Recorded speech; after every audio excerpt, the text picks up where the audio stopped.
welcome to Getting to Good Enough, a podcast to help you let go of perfectionism so you can do more of what you love.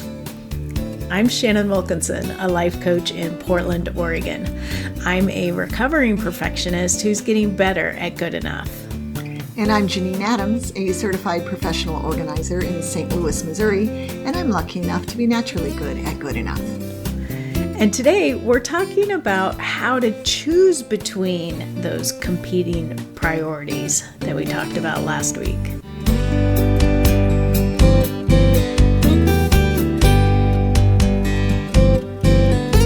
Janine. Hey, Shannon, how you doing?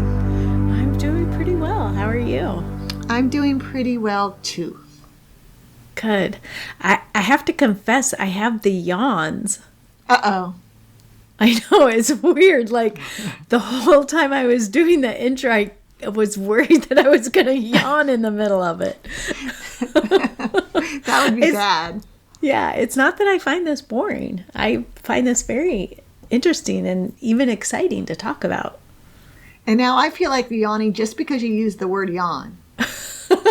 No. Well, let's see if we can talk about this, get excited enough about it that we forget about the urge to yawn. Right, exactly. Focus. Yes. Yes. So last week we talked about this idea of competing priorities and, you know, how that comes up and some of the ways that we have been navigating it. And this week we wanted to get more specific about how to choose between competing priorities. Yeah, I mean, this could be something that helps everyone. I'm excited at such a hands-on potential, applicable, really real life applicable advice. Oh my gosh. Oh no. Yes. Well, it'll be fine. Yes. It's all going to be fine. So, you know, there's a few different things that we wanted to talk about. And I know we've talked about making decisions in the past. And I think we'll probably touch on a few of those things too, because that's really what we're doing here is making decisions. But I think first you wanted to share one of the things that you do very frequently, to help you decide things, you choose. Talking about the muscle testing? Yes. Okay. Yeah, well, and you taught me this way back in the day when we were infants, like 20 years ago. So you taught me this and I use it all the time, muscle testing, and the way I go about doing it is I know in my body, and you can talk more about how people can know this, what I feel when the answer to a question is yes, and what I feel when the answer to the question is no. So for me, when it's yes, I get like an excited feeling in my chest. And if it's no, I get a icky feeling in my stomach. But I will ask myself, I will make a ring with my fingers, both hands. I'll have a middle finger and my thumb on both hands, and I'll link the two together, and I'll ask myself the question, you know, should I float tomorrow? And because a competing priority might be that I would, go through file paperwork. Should I float tomorrow? And then I try to pull my fingers apart, these two rings. And if the answer is yes, I should float, I can't pull apart the rings. And doing it as we speak. Yeah. And so if I say, should I stay home and weed the garden tomorrow? Boom, I pull them right through. They just pull right apart. They pull right apart, right. So it actually, my yes or no signal in this case really isn't. I do have those signals, but I don't actually employ them, do I, in my muscle testing? It's really just knowing that for me, not being able to pull apart is yes, and being able to pull apart is no. Did I do a halfway decent job of explaining that? Because it's You hard. did. I think you did a great job, but I know what you're talking about. So our listeners will have to let us know, and we'll look for a link online to share that it maybe give some pictures or something on how to do this. But it's I don't even realize I'm doing it a lot of times. Pulling, I call it pulling my finger, but Right. Is that what you mean? You don't Yeah. even know you're doing it when you're physically doing it? Well, I mean, like, I know that I'm doing it, but it's like I don't make a conscious choice to, like, oh, I'm going to pull my finger, and then I do it. It's just like I come to a point where I need to make a decision. I just do it. Yeah. And for me, it's as much about sort of what the response is, can I pull apart the ring of my fingers or not? But also my reaction to it. Mm-hmm. You know what I mean? Uh-huh. And also the little anticipation before you pull to see what you're hoping might be the answer. Yes. It's sort of like that idea of tossing a coin, flipping a coin, and it doesn't matter so much what the coin lands on, but it's good to notice what you might be hoping for it to land on and how you feel when you get the result. Right. With muscle testing, I think it is, the idea of it is that, there's all these little micro signals that are going on for you all the time, and that this sort of brings everything together to kind of let you know truly what you think about something, or, what you feel about something. Because our unconscious minds know. Our conscious minds may feel conflicted, right? But there's our unconscious minds know, and there are ways you've taught me, including muscle testing, with your NLP training, to help us identify the truth that our unconscious minds know. Yes. And they can be really powerful. Right. And that what you talked about, that sort of internal body signal of knowing what a yes feels like and knowing what a no feels like. And mine are sort of like the subtler versions of what you said. Like a yes for me is like an inhale that's sort of a rising thing, and a no for me is an exhale that feels like a sinking. Oh, interesting. Uh-huh. Yeah. But for that, I have to consciously be paying attention to notice what it is. Mm-hmm. Although, again, I think sort of, my unconscious mind is paying attention to that stuff all the time. And that's why, you get a gut feeling about something. I think that's what it is. Mm-hmm. Yeah, that's what that gut feeling is, right. And we have people who aren't thinking about their unconscious mind have put that phrase together to mean the same thing, I think. Right. And what I think we've talked about it on the podcast before, but I love the product that you created called Boring Change, that takes those of us who use it, through an exercise that helps us ask our unconscious minds and pay attention to the answer. And it gets me through all sorts of decisions. And the thing is, I forget about it. I mean, I have this tool at my disposal, thanks to you, and I forget to use it. And I'm always happy when I'm reminded to use it, because it's so easy, and for me anyway, so helpful. Like, my answers are always right on.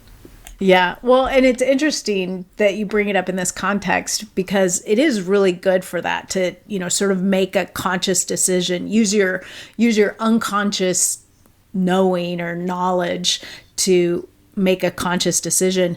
But what it's really designed for, and what I think makes it feel really magical, and why I called it Boring Change, is that you can also do these things outside of your conscious awareness. Like, you can just sort of, because just to give people a little bit more information when we're talking about conscious and unconscious mind, your conscious mind, you can only pay attention to, they say, 7 bits of information plus or minus 2. It's like why phone numbers were originally 7 digits.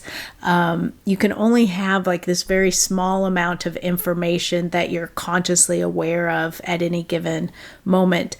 At the same time, you have all this information that your senses are taking in, and you have all of these knowledge and experiences and memories and things that are just hanging out in your unconscious mind, waiting to be brought up into your conscious mind. So, like if I ask you what your address was at your previous house, it's not there, and then it is there. So it's all of those things that you're not thinking about in this moment.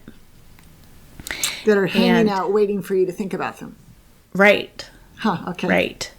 And so, the number keeps getting changed, what they think of, so the number of what we can hold in our conscious mind is not getting bigger. It's actually getting smaller. Mm-hmm. And our ability to focus is getting shorter. Mm-hmm. But our unconscious mind is getting bigger. Like, it's like billions and billions. I mean, some people are now saying that, we can hold more information in our minds, in our unconscious minds, than in a supercomputer. Which, wow. Yeah, I mean, it's like, as they learn more and more, it's like we have way more information at our disposal than we're aware of. And so, like you said, you're making these yes and no signals conscious, and you can use them that way. You can also use boring change to solve a problem at the unconscious level, where you don't have to think about it. You can just ask your unconscious mind through this process to take care of it for you. Right. Oh yeah, that's in the boring change. Right. Yeah, which I actually had never really understood, but I'm like, okay, whatever. It works. That's so funny. After all these years, you never thought to ask me? No. Oh, how funny. Yeah. Well, so we're a little bit off topic, but that's a great way, like understanding that yes and no signal, using something like muscle testing to make it overt and visible is a great way to help you choose between priorities. And then there's some, sort of more traditional, less esoteric ways of doing that. And I think one that you and I rely on a lot is writing things down. Mm-hmm. Doing a brain dump, or just or journaling as well. Sometimes I will write in a journal. More often I will write a mind mappy kind of circle things, draw lines, or to things, or a chart or a flow chartish thing, which gets me to a destination sort of, and really works really well for me. It brings clarity. That's what I usually get out of when my mind feels muddled with options. It brings clarity, and the priority comes into focus. Yeah, and I usually do more of a sort of a straight journaling thing where I ask myself questions like, what's important for me to know now, or what's important for me next, or something like that, and just free writing. Mm-hmm. Oh, that's a great question to ask, or a great cue for writing. What's important for me, right? And then just see what comes out. Yeah. Yeah. Yeah, and I think, what is really sort of emerging out of all of this is getting yourself out of the headspace of shoulds and other people's expectations, and getting into what's really important for you. Right. Whenever I hear a client say should, it happened yesterday. The client said, I should keep this. This was my husband's. I should keep it. He has passed away. And I was all for keeping it. And then when she said should, I thought, that prompts me to just make sure that you're doing this for you and not for some societal expectation. And in her case, she was doing it for her. It's all good. But letting go of the shoulds, getting past the shoulds of a situation is really great. Yeah. Well, and right. When the thing I talked about in last week's episode about the writing class that I signed up for and then didn't end up attending much of it. There were a lot of shoulds caught up in that, and they felt really reasonable and, sort of healthy. Like, I should do this because I signed up to do this for myself. Like, this is something for me. I should do it. Right, because it was a self-care thing and you wanted to be taking care of yourself. Right. Like, this is something I want to be doing. I should do it. And also, I spent the money and I made the commitment, and, I should do this because I know the teacher and I want to support her, and I'm thrilled that I have the opportunity to work with her, and, and all of these things. And it was just all a bunch of shoulds. Yeah.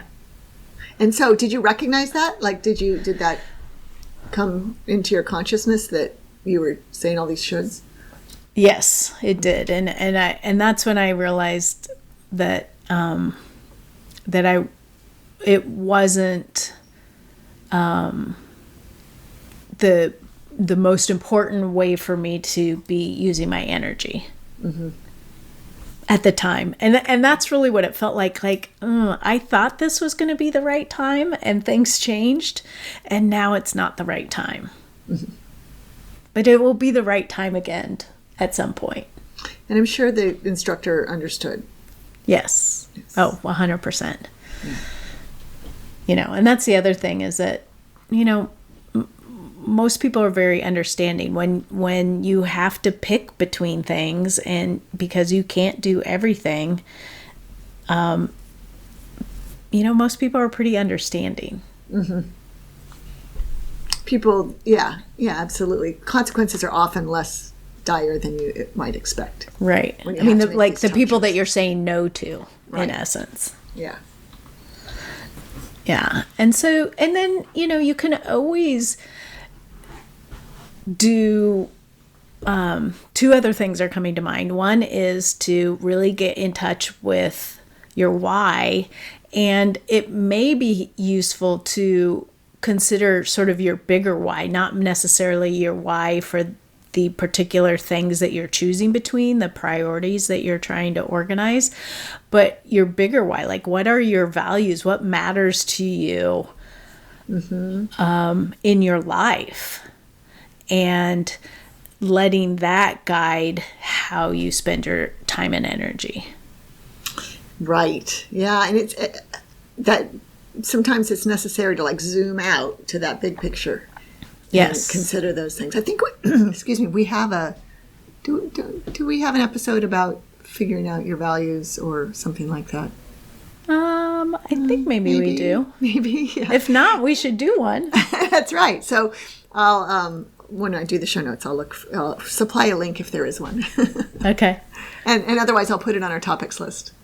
Great. But yeah, knowing those values make choices, can make choices obvious. And the other thing, I was just talking about this with a client this morning, and she laughed when I said it, and she said, that's something that I say to myself, and I've told people so much. I can't remember when you told me that, but I feel like I've known it as long as I've known you. And that is, if you are trying to talk yourself into doing something, like you're trying to kind of explain to yourself why you should pick something, you probably don't have enough information to make the decision. Oh, okay. I was not expecting that was going to be the end of the sentence. Oh. Right, so that's a cue. I thought you were going to say, then it's not the thing you should be choosing. Right. But it's really your cue to learn more. Yes. That's what you're saying. Okay. Yeah. Yeah. So, if you're going like, well, maybe I should do this, or maybe I should do that, or then there's this other thing. And you probably don't have enough information in that moment to make a choice. And so that may mean that you need to gather more information about your options, or you may need to gather more information about what is important to you now. Yeah. Oh, that's great. And I like that it isn't just about further research on the options. It could just be internal, it could be internal research to help you make those decisions. Right. Yeah, very cool. Yeah. But I think those are, and it's like, I was thinking about, sort of the old stand by the pro and con list. And, that may be useful too. Sort of looking at when you're choosing between things, sort of doing a pro and con list versus, doing this, not doing this, doing this, not doing this, doing this, not doing this, and letting that information guide you in making a choice. Mm-hmm. Yeah. And the one thing that I really want to emphasize here is there's probably not going to be any one right, perfect choice. Right. And we talked about that just a couple of weeks ago, where there's not a perfect way, or there's not a single right way to do much of anything. There's lots of right ways and lots Correct. of right choices. Yep. Yeah, exactly. And so, like we were talking about last week, cutting yourself slack and allowing yourself to sort of move through this with as much ease as possible, it can be really helpful. Yeah. So I think those are a lot of different ways to think about how to, move forward when you have competing priorities. Mostly it's about paying attention to what really matters to you. Like everything else, it boils down to paying attention to what really matters to you. Yeah, exactly. So, not a new message, just a different way of saying it. Here's to 162 different ways of saying the same thing. Right, that's funny. Well, we would love to hear from you, our listeners. How do you choose when you have competing priorities? You can let us know by leaving a message at 413-424-GTGE, which is 4843. Or you can head over to the show notes and leave a comment at gettingtogoodenough.com. You can connect with us on social media. On Twitter, we're at GTGEnough, and on Instagram and Facebook, we're at Getting to Good Enough. Until next time, this is Shannon Wilkinson in Portland, Oregon. And Janine Adams in St. Louis, Missouri. And we hope that good enough is getting easier for you.